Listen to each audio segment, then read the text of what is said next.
जिसमें लोगों के लिए उपचार है।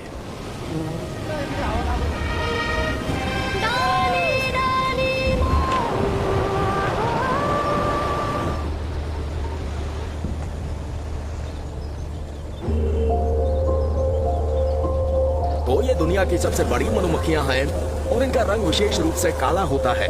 हिमालय और एवरेस्ट की चोटी वाले देश से शहद खोजने वाले हम यहाँ पर सबसे असाधारण शहद को पाने का मौसम देखने आए हैं। मतिभ्रम करने वाला शहद, इसे मैड हनी कहा जाता है। नेपाल में हिमालय की चोटी पर स्थित विशाल मधुमक्खी के छत्ते से हम जो शहद इकट्ठा करते हैं उसमें नशीले प्रभाव होते हैं। रोडोडेंड्रॉन फूल के कारण लोग उस शहद को खाते हैं और नशा करते हैं। वो नशा इस फूल से आता है। मैं चल नहीं सकता, बोल नहीं सकता, मैं कुछ नहीं कर सकता। अंधेरी दुनिया। वो दुनिया की सबसे खतरनाक शहद पाने की प्रक्रिया में से एक है। ऊंची चट्टानों पर चढ़ते हैं जिनकी ऊंचाई कभी कभी 200 मीटर से भी अधिक होती है। ये नेपाल का राष्ट्रीय फूल है। ये शहद ढूंढने वाले हैं।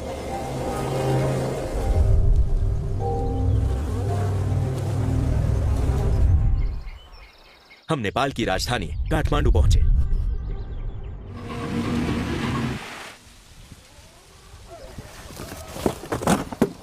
हम एक असामान्य जगह पर जा रहे हैं। हम पहाड़ों की चोटी पर शहद खोजने वालों से मिलने जा रहे हैं। हम जिस जगह पर जा रहे हैं वो बहुत आकर्षक है। यहाँ पहाड़ों तक पहुँचने के लिए हमने 10 घंटे से अधिक का सफर तय किया। हमें और भी ऊपर जाने के लिए गाड़ियाँ बदलनी होंगी, जो एक बहुत ही सुनसान जगह है। ये शहद खोजने वाले मधुमक्खियाँ हिमालय के ऊंचे इलाकों में इन सभी स्थानों पर फैले एक पौधे के फूलों से रस इकट्ठा करने के लिए इन मैदानों और घाटियों में अपना रास्ता बनाती है।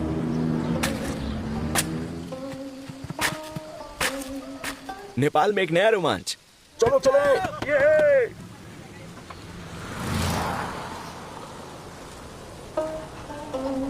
गुरुंग जनजाति जिनके पास हम जा रहे हैं असामान्य तरीके से शहद इकट्ठा करते हैं। शहद दोस्तों जिसमें लोगों के लिए उपचार है।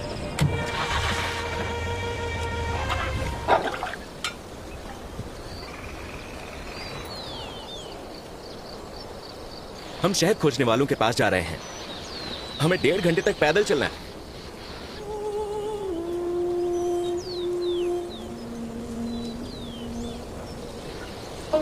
हिमालय हमारे पीछे है। पर्वतारोहण के मामलों में नेपालियों में अपार ऊर्जा और शक्ति है। आप पाएंगे कि दुनिया भर के सभी नेपाली पहाड़ों पर चढ़ने में माहिर हैं, क्योंकि ये पहाड़ों के बीच रहते हैं। नमस्ते सबैजनालाई, मेरो नाम नन्दलाल तामाङ, गाउँ काँझे बासिन्दा। अनि मैले यो धिरु महाकार्य झन्डै लगभग 20 वर्ष भयो। फेरि योभन्दा पहिले मैले भिजा काम पनि गर्थेँ। म स्टक होल्डर हो। मैले दुबई साउदीमा 105 मिटरमा गएर चाहिँ डेन्जर स्टक होल्डरै बनाउँथेँ। के भाइ पहिले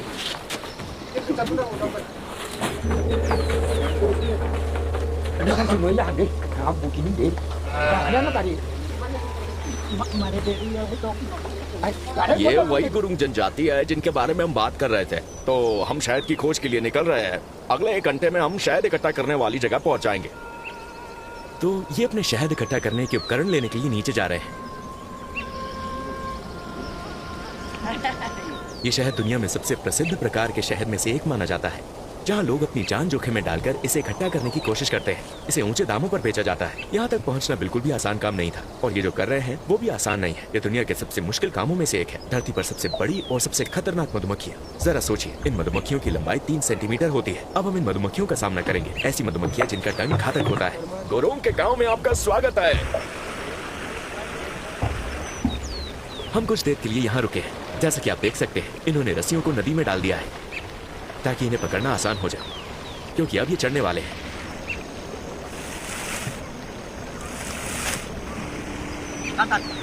शहद इकट्ठा करने के लिए चट्टानों और पहाड़ों पर चढ़ते समय बहुत से लोग मरे हैं। इन्होंने इन चट्टानों का नाम उन लोगों के नाम पर रखा है जो इस खतरनाक पेशे के कारण मर गए।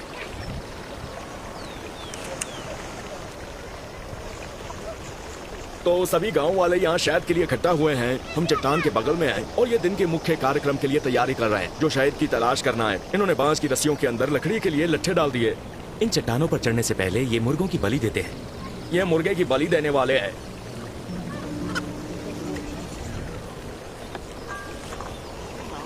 तो रोडोडेंड्रॉन फूलों के खिलने के बाद ये पागल मधुमक्खियां फूलों में उड़ती हैं। और ग्रेनोटॉक्सिन युक्त शहद लेती हैं। तो ये फूल का नाम क्या है? रोडोडेंड्रॉन फूल। हाँ, इसे मैड हनी कहा जाता है। मैड हनी, हाँ ये माइड हनी है। मैं शहद के लिए बहुत उत्साहित हूँ। या अल्लाह, आप खुद शहद इकट्ठा कर रहे हैं और इसे चख रहे हैं। ये मधुमक्खियों के पास जा रहे हैं। हम एक ऐसे क्षेत्र में जा रहे हैं जहाँ मधुमक्खियाँ हमारे चारों ओर इकट्ठा हो जाएंगी। ये मधुमक्खियों को भगाने के लिए इन हरी पत्तियों में आग लगा देंगे। तो ये हमारे लिए कपड़े लाए हैं क्योंकि मधुमक्खी का डंक खतरनाक होता है। तो ये हरी पत्तियों का इस्तेमाल करते हैं क्योंकि इससे ज्यादा धुआं निकलता है और ये धुआं मधुमक्खियों को परेशान कर देता है और उन्हें छत्ता छोड़ने पर मजबूर कर देता है। ये हमें कुछ याद दिलाता है अल्लाह के नाम पर, जिसमें लोगों के लिए उपचार है। मधुमक्खियां फूलों का रस चूसती हैं और फिर अपने घर लौट जाती हैं, जो कि मधुमक्खी का छत्ता है। और ये रस मधुमक्खी के पेट में शहद में बदल जाता है। मिल्छ खाने त्यही खानुले काटेको।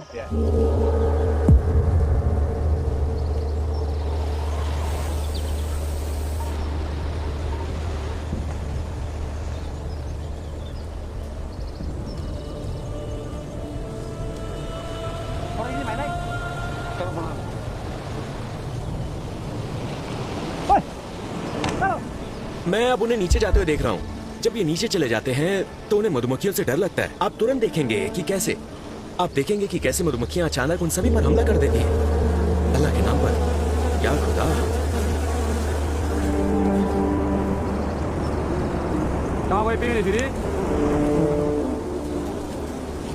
धुआं मधुमक्खियों को दूर भगाता है। ये खतरनाक है। मधुमक्खियां ऐसी जगह छत्ता कैसे बना लेती हैं जहाँ पहुंचना मुश्किल होता है।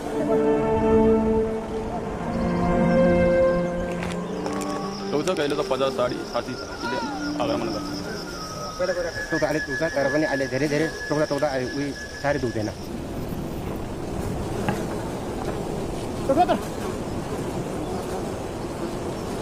मैंने जिंदगी में पहले कभी ऐसा कुछ नहीं देखा है।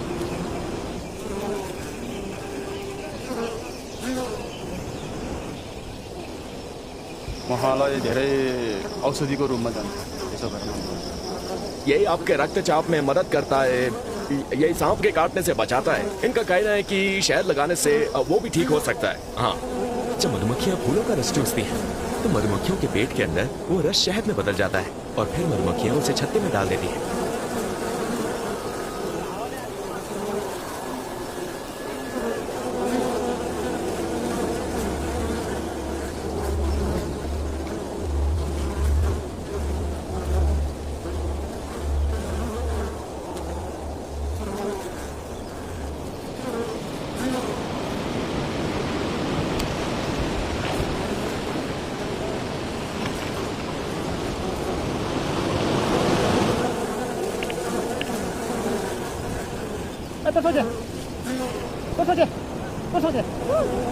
अब हम शहद का स्वाद चखेंगे। देखिए कैसे इन्हें सर पर काटा गया है। इन्हें अभी हमारे सामने ही 4 बार काटा गया है।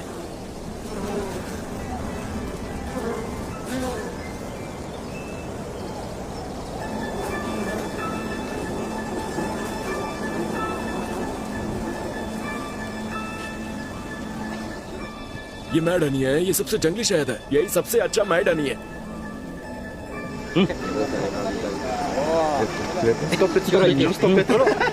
उन्होंने कहा कि अगर मैंने इसे बहुत अधिक खा लिया तो ये समस्या हो सकती है। इनका कहना है कि 1 घंटे के बाद दुष्प्रभाव के रूप में मनोभ्रम होगा।